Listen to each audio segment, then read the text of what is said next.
আসসালামু আলাইকুম dear viewers, আপনাদের জন্য নিয়ে এসেছি ডক্টর মোহাম্মদ ইউনূস সম্পর্কিত 25টি খুবই গুরুত্বপূর্ণ সাধারণ জ্ঞান যা বিভিন্ন পরীক্ষায় এসেছে। আপনারা যদি পুরো ভিডিওটি দেখতে চান তাহলে অবশ্যই আমাদের চ্যানেলটি সাবস্ক্রাইব করে নেবেন এবং ফেসবুক পেজ থেকে দেখলে অবশ্যই ফলো দিয়ে যাবেন। আপনারা দেখতে পাচ্ছেন আমরা কিন্তু প্রতিদিনই দৈনিক কারেন্ট অ্যাফেয়ার্স, মাসিক কারেন্ট অ্যাফেয়ার্স এবং চাকরিতে আসা খুবই গুরুত্বপূর্ণ অঙ্ক নিয়ে ভিডিও আপলোড দিয়ে থাকি। আপনারা যদি এগুলো দেখতে চান তাহলে অবশ্যই আপনারা এখনো যারা সাবস্ক্রাইব করেননি তারা এখনই আমাদের চ্যানেলটি সাবস্ক্রাইব করুন এবং বেল বাটনটি বাজিয়ে দিন এবং আপনারা ফেসবুক পেজ থেকে দেখলে অবশ্যই ফলো দিয়ে যাবেন। 1 নম্বরে আছে ডক্টর মোহাম্মদ ইউনূস কত সালে শান্তিতে নোবেল পুরস্কার লাভ করেন? সঠিক উত্তর গ 2006 সাল। 26তম বিসিএস বিভিন্ন ব্যাংক নিয়োগ পরীক্ষা কিন্তু এসেছে। 2 নম্বর ডক্টর মোহাম্মদ ইউনূস কোন ধারণার প্রবর্তক হিসেবে পরিচিত? সঠিক উত্তর খ ক্ষুদ্র ঋণ। 3 নম্বর গ্রামীণ ব্যাংকের প্রতিষ্ঠাতা কে? সঠিক উত্তর খ ডক্টর মোহাম্মদ ইউনূস। 4 নম্বর গ্রামীণ ব্যাংক কত সালে একটি পূর্ণাঙ্গ ব্যাংক হিসেবে কার্যক্রম শুরু করে? সঠিক উত্তর গ 1983 সাল। 5 নম্বর ডক্টর মোহাম্মদ ইউনূসের জন্মস্থান কোন জেলায়? চট্টগ্রাম। 6 নম্বর ব্যাংকার টু দ্য পুয়ার বইটি কে লিখেছেন? ডক্টর মোহাম্মদ ইউনূস। 7 নম্বর ডক্টর মোহাম্মদ ইউনূস এবং গ্রামীণ ব্যাংকে কোন ক্ষেত্রে নোবেল পুরস্কার প্রদান করা হয়? শান্তিতে। 8 নম্বর ডক্টর মোহাম্মদ ইউনূস নোবেল পুরস্কার লাভের সময় গ্রামীণ ব্যাংকের কোন পদে অধিষ্ঠিত ছিলেন? সঠিক উত্তর খ ব্যবস্থাপনা পরিচালক বা এমডি। 9 নম্বর গ্রামীণ ব্যাংকের প্রথম পরীক্ষামূলক কার্যক্রম শুরু হয়েছিল কোন গ্রামে? সঠিক উত্তর খ জোবরা।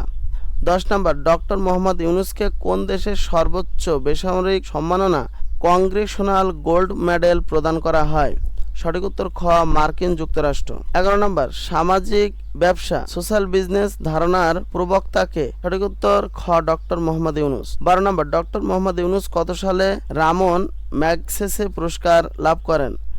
1984 সাল। 13 নম্বর গ্রামীণ ব্যাংকের ঋণের বেশিরভাগ গ্রাহক কারা?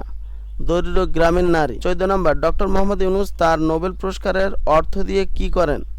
সঠিক উত্তর খ দুটি সামাজিক ব্যবসা প্রতিষ্ঠান গড়ে তোলেন, গ্রামীণ হেলথ ও গ্রামীণ শক্তি। 15 নম্বর ডক্টর মোহাম্মদ ইউনূসের দর্শন অনুসারে দরিদ্র কি? সঠিক উত্তর খ মানুষের তৈরি একটি কৃত্রিম অবস্থা। 16 নম্বর গ্রামীণ ব্যাংক প্রতিষ্ঠার আগে ডক্টর মোহাম্মদ ইউনূস কোন বিশ্ববিদ্যালয়ে অর্থনীতির অধ্যাপক ছিলেন? চট্টগ্রাম বিশ্ববিদ্যালয়। 17 নম্বর ডক্টর মোহাম্মদ ইউনূসের অন্যতম আলোচিত বই a world of three zeros কোন 3টি বিষয় নিয়ে আলোচনা করে? সঠিক উত্তর খ দারিদ্র্য, বেকারত্ব, নেট কার্বন নিঃসরণ।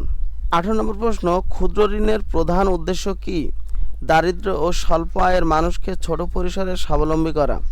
ডক্টর মোহাম্মদ ইউনূস তার নোবেল বক্তৃতায় মূলত কিসের উপর আলোকপাত করেন?